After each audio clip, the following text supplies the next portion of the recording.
Welcome to the Isle of Man TT 2023. This is Glen Crutchley Road, the start line of the most iconic road race in the world. And it's also where the conclusion of our project to take a Yamaha R7 road bike and convert it into a competitive Supertwin ends in the hands of Michael Rutter. We've been working with Favours Racing and Michael Rutter and a number of the team sponsors to try and get this bike ready, and this is where we're going to find out if it's all worked out.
So here we are in the Favours Racing tent with Michael and the R7, and the morning after the night before, we managed to get in 4 laps in total yesterday during the first practice, and I think there's a few jobs to do on it, but overall, happy?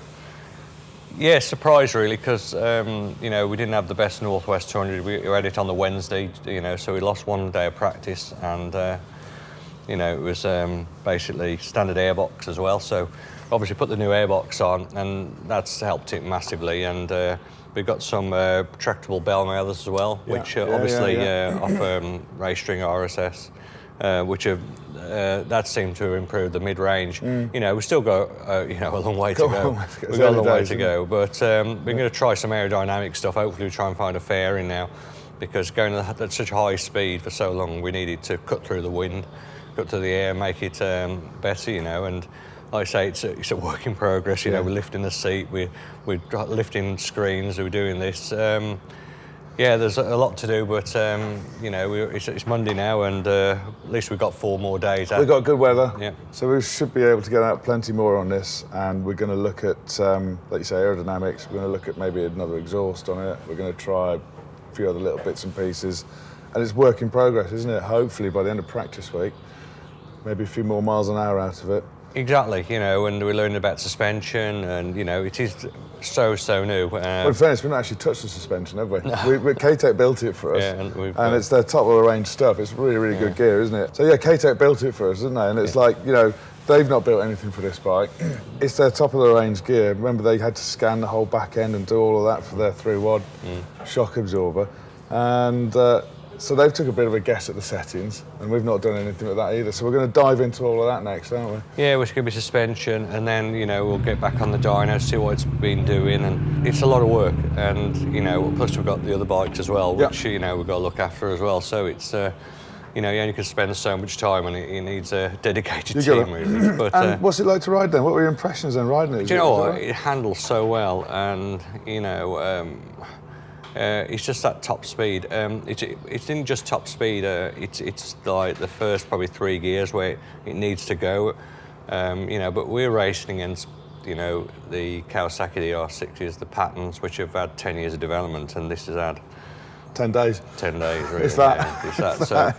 So, you know, it will be right. We will make it right, but it's time. And like I say, when we got the other bikes, you know, we did 8 laps yesterday, and your head's fried. You're thinking of what bike needs what, and you know, it's you know, we meant to do this interview yesterday, but your brain can't take it. No, you just need to sleep on it, digest it all, don't you? Process everything, and come up with a plan and not rush into stuff. Brilliant. Okay, well we'll catch up then, probably in the pub after the TT in a couple of weeks' time, and see where this story's see where the story ended.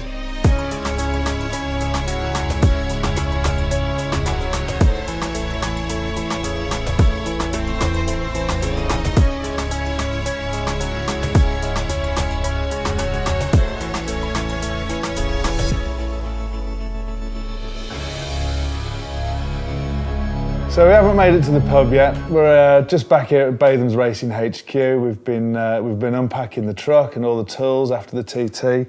Sat here with the R7, and I suppose the question is, Michael, are we later on with these bottles of Batham? Are we going to be toasting success or drowning our sorrow? Well, I'd say a week before the Northwest, I'd say we were definitely not going drinking. Just everything came so late, and it's just, I think, the world we live in at the moment. No one's real fault. Just it just didn't come together, and it came together, I think, on the Wednesday of practice week at the Northwest. So we only got out on it on the Thursday.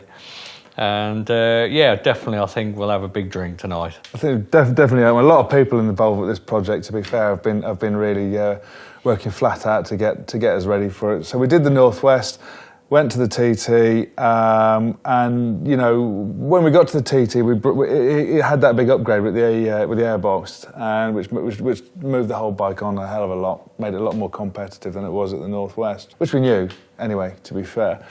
So practice week was like fast forward learning with this bike, wasn't it? We got into the whole aero thing, which was a big thing, and we were kind of taking fairly big educated sort of guesses with the gearing as well. We were playing around a lot with that. They were the two main areas, I think, weren't they? Yeah, like you say, it was just a work in progress. Plus, we had our other bikes to concentrate on as well, so it was difficult just to concentrate on the little R7 here. But you know, as you can see, we our own aerodynamics team ourselves. What was this anyway? What was the story behind that? NSR 250 fairing from, I think, early 90s. So we actually cut the top off it to give it a bit wider, because the normal R7 fairing was very narrow and it was hitting my shoulders and buffeting the screen.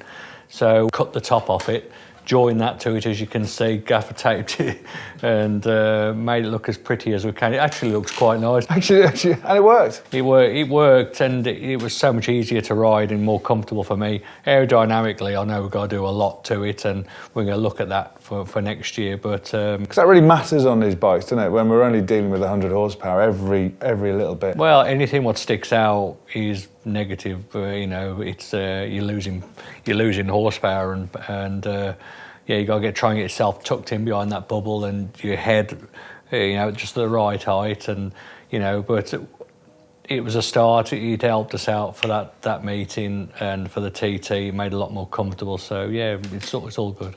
So once we made it a little bit slippier and easier to sit on down that subby strap, I'm trying to remember what speeds we were doing, but they were kind of mid 140s. We were looking to get into the 150s, weren't we? And we took a step towards that.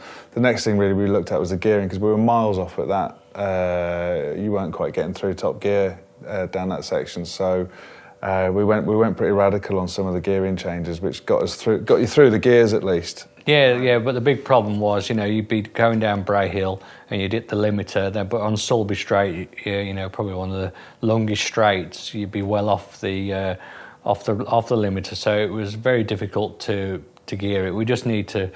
I think it's definitely aerodynamics. The engine, fair play to MSS, because they built an engine which I asked for, wanted to finish the race.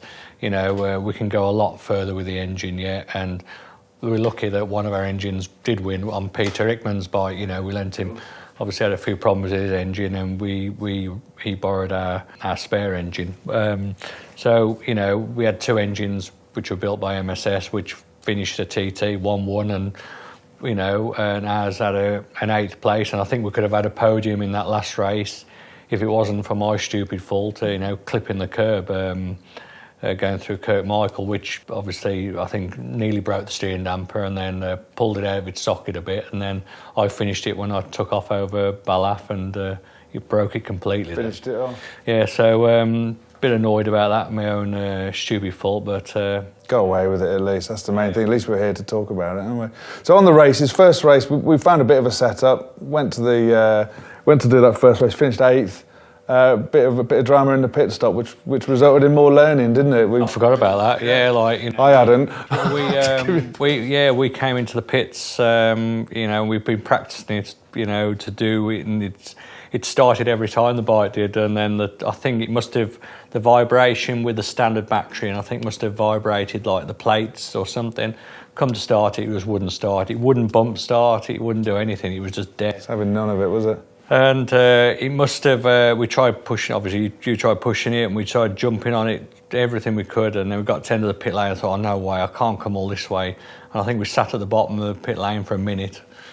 And I just turned the dash on, and a little bit of life came back on it, and I bumped it, and it started, and we got away with it. And I think we ended up 8th in that race. Finished 8th in that race. I think we could have had a top 6. Well, I think we were in 6th at the pit stop. Yeah. And I remember that pit stop, it was like the perfect stop. I had the fuel cap off, I think, before you'd even stopped. Yeah. It was mega. But anyway, that was that. And then we made, again, more changes, I think, for race 2. We went again on the gearing with another setup. And as you say, unfortunately, there was a lot of attrition in that race, wasn't there? There was a lot of retirements. So it was one of them races to finish was the main goal. Yeah, I think it would have been, a podium which we'd have loved to have, mega, especially all the, with Bathams and all the other sponsors, and it'd have been great to have that finish the week, but it wasn't meant to be. But in fairness as well, it's always been looking towards, this has always been a bit of an experiment with this bike, a lot of unknowns. We've learned a massive amount in a short space of time, and I think, that looking ahead then,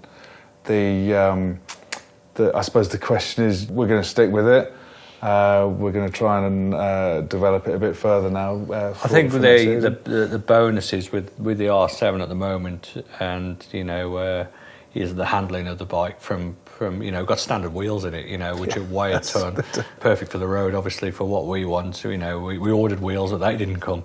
It's just lots of things we can do, which I think will make it better again. And but the bike does handle well, so if we can get some speed out of it, aerodynamically and engine-wise, I think we've got a very good package for next year.